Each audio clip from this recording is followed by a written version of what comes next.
Semua pebisnis, cepat atau lambat, pasti deh bakal ketemu pertanyaan yang sama. Oke, ini udah jalan, terus apa lagi? Gimana caranya biar bisa tumbuh? Nah, pertumbuhan itu bukan cuma soal mimpi, tapi soal strategi. Dan ternyata ada loh sebuah kerangka kerja yang simple banget, tapi bisa jadi peta jalan yang jelas buat kita. Yuk kita kupas tuntas bareng-bareng. Oke, jadi ini dia perjalanan kita. Pertama, kita bakal kenalan dulu sama petanya. Terus kita lanjut ke langkah pertama, cara paling aman buat ngamanin posisi kita sekarang. Abis itu kita bakal lihat gimana caranya bikin produk baru, cari pasar baru, sampai akhirnya kita bahas langkah yang paling nekat. Siap? Oke, bagian pertama, peta pertumbuhan bisnis. Kenapa sih ini penting? Gini deh, bayangin aja, bisnis tanpa peta itu kayak berlayar di laut lepas tanpa kompas. Kelihatannya sibuk, dayung terus, tapi nggak tahu arahnya kemana.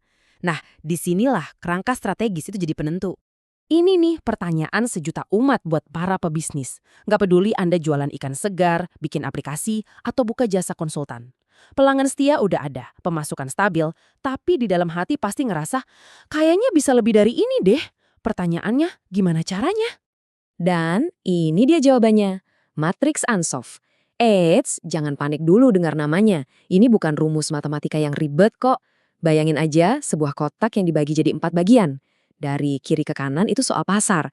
Kita mau main di pasar yang sekarang atau cari yang baru. Terus dari atas ke bawah itu soal produk. Kita tetap jual produk yang sama atau bikin yang baru. Nah, tiap kotak dari 4 ini adalah sebuah strategi pertumbuhan. Dan masing-masing punya tingkat resiko yang beda-beda. Oke, kita mulai dari fondasinya dulu ya. Jalur yang risikonya paling rendah, yaitu memaksimalkan semua yang udah kita punya saat ini. Strategi yang pertama ini namanya penetrasi pasar. Gimana tuh caranya? Simple banget. Jual lebih banyak produk yang sama ke pelanggan yang sama. Udah, itu aja. Ini langkah paling aman karena kita benar-benar main di kandang sendiri. Kita udah kenal banget sama produknya dan kita juga udah kenal banget sama pasarnya. Nggak perlu nebak-nebak. Nah, kita pakai contoh bisnis ikan nila ya biar gampang. Kalau pakai strategi ini, si penjual ikan bisa aja bikin promo beli 2 kilo gratis bumbu kuning. Atau bikin program loyalitas, kumpulin 10 stempel bisa dapat 1 kilo ikan gratis. Tujuannya cuma satu, bikin pelanggan yang udah ada jadi makin sering beli atau belinya makin banyak.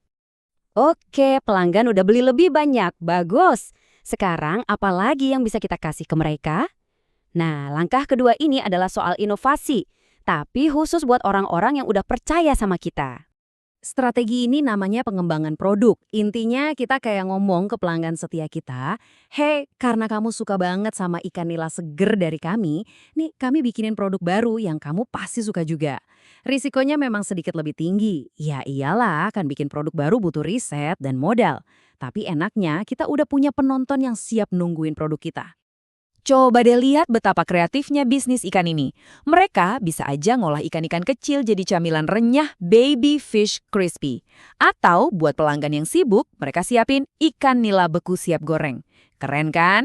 Ini contoh sempurna gimana kita bisa ngasih solusi baru buat masalah lama ke pelanggan yang sama. Nah, sekarang kita geser sedikit. Gimana kalau kita ambil produk andalan kita yang udah terbukti sukses, terus kita kenalin ke orang-orang baru? Ini dia strategi ketiga, pengembangan pasar. Di sini, kita udah punya produk jagoan. Tugas kita sekarang adalah jadi seorang penjelajah. Bawa produk itu ke wilayah baru. Bisa jadi kita buka cabang di kota lain, atau mulai jualan online biar bisa dijangkau seluruh Indonesia. Atau bahkan menargetkan segmen baru, misalnya restoran dan hotel. Risikonya jelas lebih besar, karena kita masuk ke area yang kita belum kenal betul. Balik lagi ke contoh kita. Bisnis ikan nila yang awalnya cuma jago kandang di kotanya sendiri, sekarang mulai berani keluar. Mereka mulai kirim pasokan ikan nila segar mereka ke restoran-restoran di kota besar kayak Surabaya atau Semarang. Produknya masih sama persis, ikan nila segar, tapi pelanggannya benar-benar baru. Dan akhirnya, kita sampai di strategi puncak. Strategi dengan risiko paling tinggi, tapi kalau berhasil, hasilnya juga bisa paling luar biasa. Ini adalah langkahnya para visioner.